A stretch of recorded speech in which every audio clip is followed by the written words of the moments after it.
কামারহাটির তৃণমূল বিধায়ক মদন মিত্র মমতার হাত ছাড়ছেন এবার মদন মিত্র। এই জল্পনা এবার নব তৃণমূলে যেতে চান মদনও, এই প্রশ্ন উঠছে কারণ স্বর্ণকমল সাহার বাড়িতে মদন মিত্র, পুরনিয়োগ দুর্নীতিতে স্ক্যানারে মদন, আর এবার স্বর্ণকমল সাহার বাড়িতে মদন মিত্র। আর তারপরেই একাধিক প্রশ্ন উঠে আসছে, তাহলে কি মমতা বন্দ্যোপাধ্যায়ের হাত ছাড়ছেন মদন মিত্র? এবার নব তৃণমূলে যেতে চান মদনও, জানাবে আবির রয়েছে আমার সঙ্গে।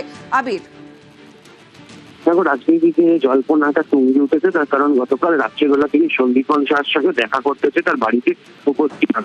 যদিও সেই সময় বাড়িতে সন্দীপন শাহ তিনি উপস্থিত ছিলেন না, তিনি বাড়ির সামনে বেশ কিছুক্ষণ অপেক্ষা করেন এবং কখন তার সঙ্গে দেখা করতে পারা যাবে তা নিয়ে তিনি অপেক্ষাও করছিলেন।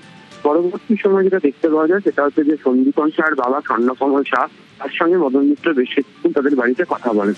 যদিও পরিবহন সংগঠনের সূত্র ধরে স্বর্ণকমল শাহর সঙ্গে মদন মিত্র দীর্ঘদিনের সম্পর্কই ছিল, যেটা আমরা সূত্র মারফত জানতে পেরেছি যে সন্দীপন শাহকে তিনি সেখান থেকে ফোনে যোগাযোগ করার চেষ্টা করেন এবং তার বেশ কিছু বিষয়ে কথা বলার কথা আছে, এই প্রসঙ্গের কথা বলেন।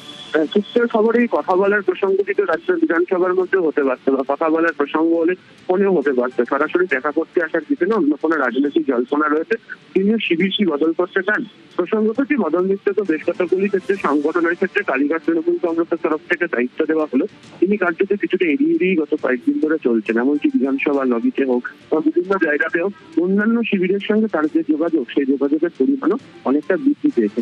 ফলে এই অবস্থাতে দাঁড়িয়ে তার এই পৌঁছে যাওয়াটা সন্দীপন শাহর বাড়িতে এবং তার সঙ্গে যোগাযোগ করতে করার চেষ্টাটা রীতিমতো একটা জল্পনা আরো উস্কে দিয়েছে।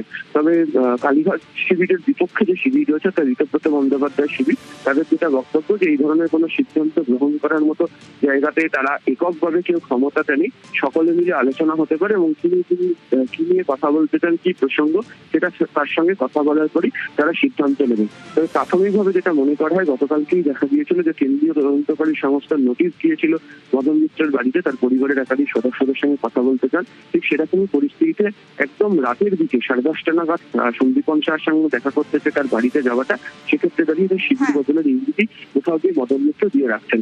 তবে এক্ষেত্রে দাঁড়িয়ে আমরা দেখেছিলাম যে নির্মল ঘোষের ক্ষেত্রে যেমন সিদ্ধান্ত নেওয়া হয়েছিল যে তাকে নেওয়ার ক্ষেত্রে বেশ কিছু বিধিনিষেধের কথা ঋতব্রত বন্দ্যোপাধ্যায় শিবিরের তরফ থেকে বলা হয়েছিল, মদন মিত্রের ক্ষেত্রে কি প্রসঙ্গ থাকে সেটাও এখন দেখায়। বেশ।